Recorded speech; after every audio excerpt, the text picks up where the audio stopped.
"I only married you because you're the boss's daughter," my husband Jack said with a smile as I lay sick in bed. The scarves and gloves I knit for him all discarded as worthless. He outright expressed his disappointment in me, and I felt the need to hit him back with reality, to show him he was far wrong if he thought everything was going his way. Just thinking about his realization made me chuckle. My name is Chelsea Taylor, and I've been married to Jack for 5 years. Although we don't have any children, we've been living happily together. Jack was a workaholic, often away from home, and there were times when I felt lonely. But his dedication to making time for us on his days off made the loneliness bearable. I got to know Jack through my father, who was originally his boss. Jack suggested I become a stay-at-home wife, which was probably a great factor for me. Thankfully, I had time for myself.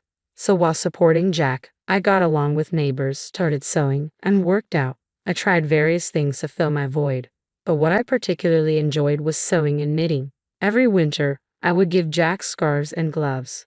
Even though the first ones were poorly made, I got better every year, to the point where Jack said they were as good as the ones you get from a store. Hearing my husband's kind words, I became more fond of sewing. "Someday when we have a child, I want to sew together," I told Jack. He said, "Maybe I'll join in and learn when the time comes," and gave me a smile. Of course, I never cut corners in supporting my husband, doing housework, and prioritizing spending time together on his days off. Thanks to his high salary, I must have seemed to lead quite a privileged life from an outsider's perspective. I had no complaints about such a life, vaguely thinking that I would continue to live quietly with my kind husband and our future child. However, the first hint of a shadow over this peaceful living crept up about 2 years ago. I was waiting for Jack to come home as usual when I suddenly felt dizzy and fell. My husband, who had just returned from work, took me to the hospital. When I woke up, I found myself in a hospital bed. According to the conversation between Jack and the doctor, my symptoms weren't light and seemed to be something I'd have to deal with for life. Fortunately, it didn't mean an immediate threat to my life, but it could happen again. Under these circumstances, I was recommended to stay in the hospital until my body recovered somewhat fully. Seeing me anxious, Jack said, "Seems like you'll be hospitalized for a while, but it's all right. I'll come to see you whenever I have time off from work. So let's get through this together." With him holding my hand and saying these words, I felt my anxiety lessen. With my supportive husband by my side, I believed everything would be all right, even though I had no grounds for such a belief.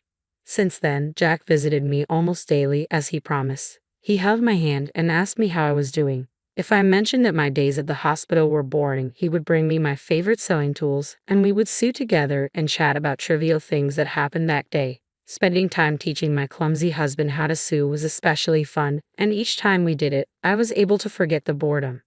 However, such happy times in the hospital only lasted about a year. After handing over the yearly tradition of a hand-knitted scarf, the frequency of my husband's visits lessened.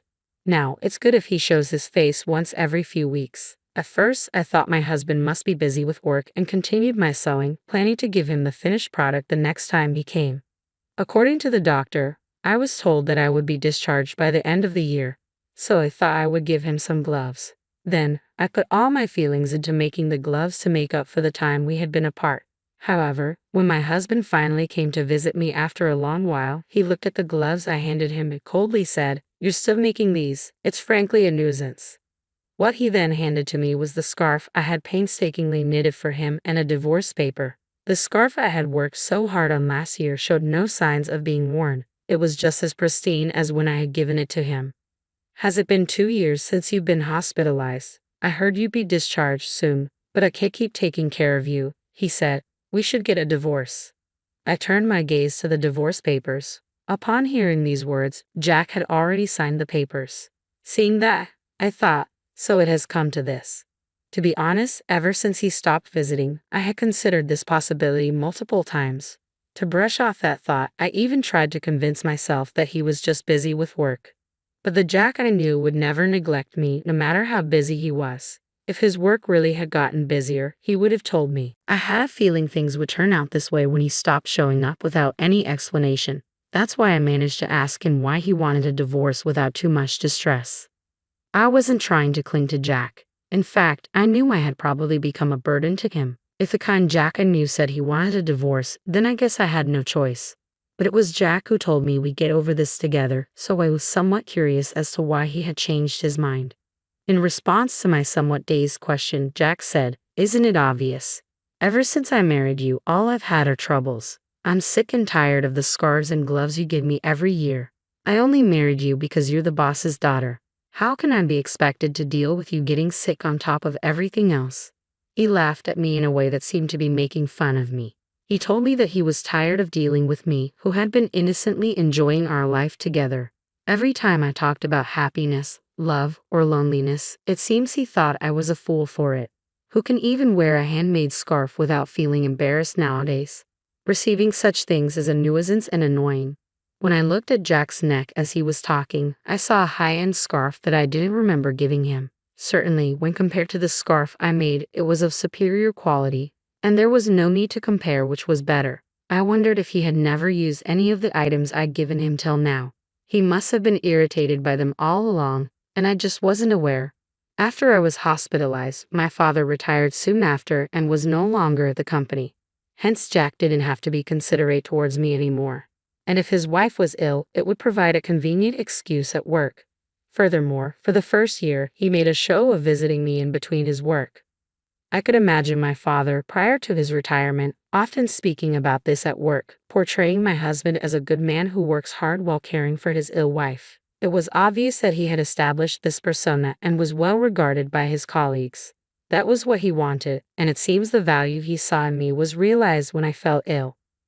When I voiced these thoughts, my husband looked surprised and confessed, "Well, it did make work easier. When I spoke about you, everyone was sympathetic and treated me nicely. If I worked a little overtime, I was praised for being diligent and responsible. If I wanted to take a break, all I had to say was my wife is, and that was it." He admitted this without any sign of remorse. He had skillfully used my situation to his advantage in ways I wasn't aware of.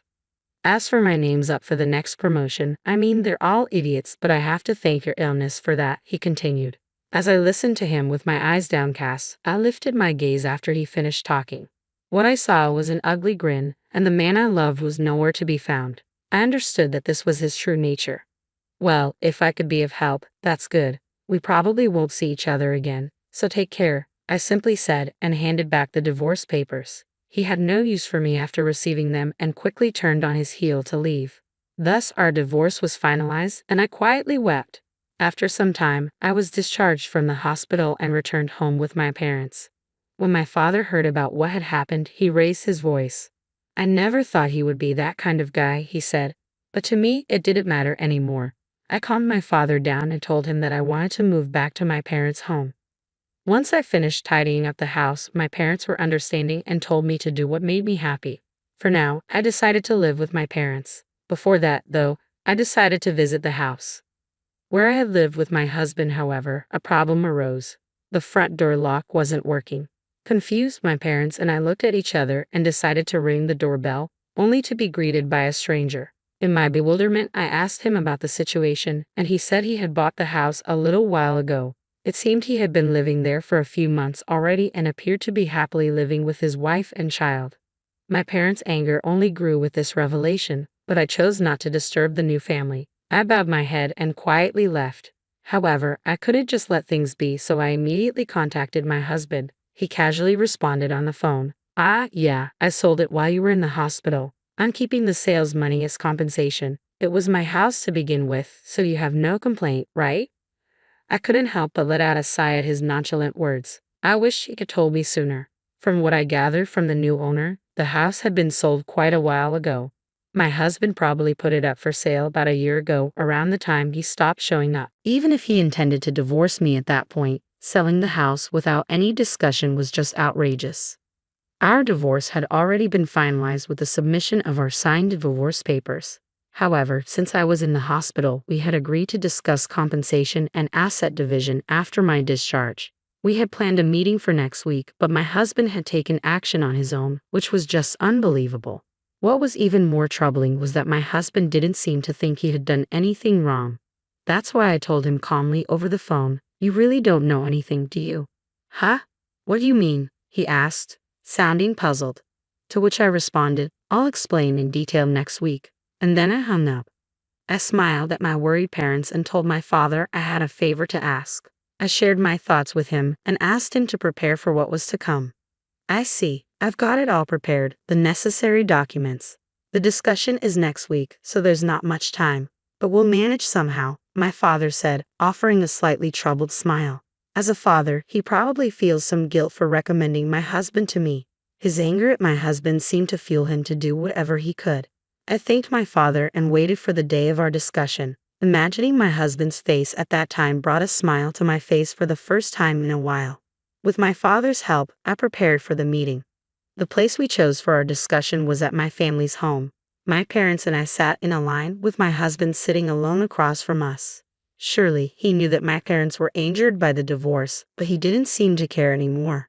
He probably thought there was no longer a need to be mindful of my parents. His composure was unshaken, even a hint of a smile was visible on his face. His demeanor was nothing short of insolent. I'm the victim here, however, and don't intend to demand too much alimony. The proceeds from the sale of the house will suffice, he said. His words conveyed a sense of magnanimity, as if he was making the compromise. Seeing his attitude, my father's face turned crimson, but I gently placed my hand on his, trying to calm him down. In this discussion, the one who would be at a disadvantage is not us, but my husband. Knowing this, there was no need for us to be unnecessarily upset. There's something important we need to discuss first. As I spoke, my father presented a document. It was a paper proving that the land on which my husband's sold house stood was owned by my father. Indeed, the house was in your name, there's no disputing that. However, the land on which the house stands is my father's property, and he still holds the title to it. That should be clear from this document, right? Upon hearing my words, my husband slightly furrowed his brow. So what? The house was mine regardless. No one has the right to complain. Do you think you can retaliate against me with that? He chuckled and sighed, as if he found the situation ridiculous. It's true that even if the land title was in my father's name, there's no problem with the sale of the house as long as the house is under my husband's name. I continued. My husband must have looked into this matter before selling the house, and indeed, there were no legal issues with his actions. However, this is only from a legal perspective. For the family that bought the house, this would create a significant issue.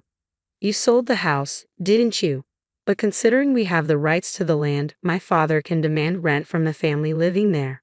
Won't that cause some trouble? I asked. The situation is different from what they were told. Neither my father nor I intend to take such a course of action. However, that does not mean we are willing to relinquish the rights to our land for nothing. In that case, the action we would take is to sell the land to the family. We wouldn't go so far as to ask them to leave, nor do we plan on charging monthly rent. But naturally, it would be problematic for us if they did not purchase the land. Originally, that land was something my father had gifted us to live on, not to be freely given away to strangers. And if that happens, I hear the family who bought the house could sue you because, as I said earlier, the deal was not as they had been told. Imagine the frustration they find, finally buying their dream house, only to learn the land is owned by someone else, and they now have more expenses. After obtaining the proof of my father's land ownership, we immediately went to that family. Once we explained the situation, they were understanding. They reasoned that if there's any trouble, it's the seller's responsibility. Therefore, if the negotiations here don't go well, they would end up suing my husband. Seeing my husband's face turn pale, I could tell he understood my point.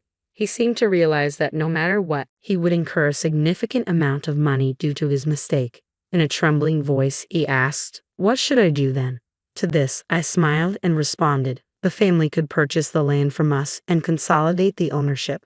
Then you make up for that amount. This would settle everything smoothly. In this scenario, the family won't have to unnecessarily sue my husband. If the family becomes the owners of both the house and land, all the current issues will be resolved." Of course, they weren't informed about the land price when they bought the house, so they will likely charge my husband for it. But that's not their family's problem. The issue would be that because the land is in a prime location, the cost of the land could be higher than the sale price of the house. Even if my husband gives up all his assets, it won't be enough. In the end, he won't have a penny left to his name. Or you could buy back the house, then pay for the land. Of course, you'd have to pay the family a relocation fee. In this case, both the land and house would return to my husband's possession. He could then sell them again, which could give him some money. However, considering the revocation fee, there's a low chance that my husband will end up with any money.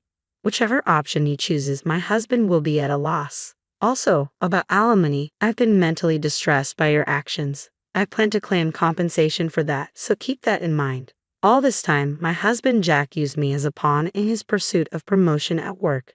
Now that I know this, I am repulsed by everything Jack did for me in the past, and I plan to file for damages due to emotional distress because of it. Though evidence is scarce and it's not very likely that I will win, just discussing this matter is significant given Jack's current circumstances. Jack, who was cornered, might not have the luxury to consider these possibilities, and everything I've just stated might become his reality. To further quarter Jack, my father continues, even though I'm retired and no longer part of the company, I have many acquaintances. I've been chatting frequently with my former subordinates lately. They've been telling me what you thought of my daughter and what you did. Everyone has been looking down on you, Jack. With a cheerful smile, my father shares this news, and Jack finally realizes the situation he's in. The status he had built in the company using me and the money he gained by selling the house without my consent. Neither of these are in his hands anymore. Now, let's discuss what comes next. Now that you understand your circumstance, we have to decide about the division of property, compensation, and the house. I say, joining my hands together and smiling. My smile hasn't changed compared to the ones I've shown Jack before, and I'm sure I was beaming more than I ever had since our separation. I hope you fully comprehend that the fate of your assets will be decided in this very meeting. I continue. Drawn in by my words, all Jack could do was force a laugh with tears in his eyes. The subsequent negotiations were in my favor, and Jack agreed to pay me alimony. We also agreed that Jack would pay for the land where the house stands, and we later explained this to the family who bought our house. As a result, everyone except Jack benefited from these discussions, and Jack ended up losing everything. The rumors my father initiated began to circulate within the company, causing Jack to lose his standing, and his potential promotion was put on hold due to concerns raised by upper management. The rumors continued to spread, leaving Jack without a place to fit in, and soon my father informed me that Jack had resigned. I won't say that all of it was karma, but things gained through exploitation can vanish easily, given someone's intentions. What Jack thought he had achieved was merely transient. As for me, I'm currently living in my parents' house and running a sewing class. I can't say that my classes are jam-packed, but I've been able to earn a decent income thanks to attendees like my neighborhood wives and kids.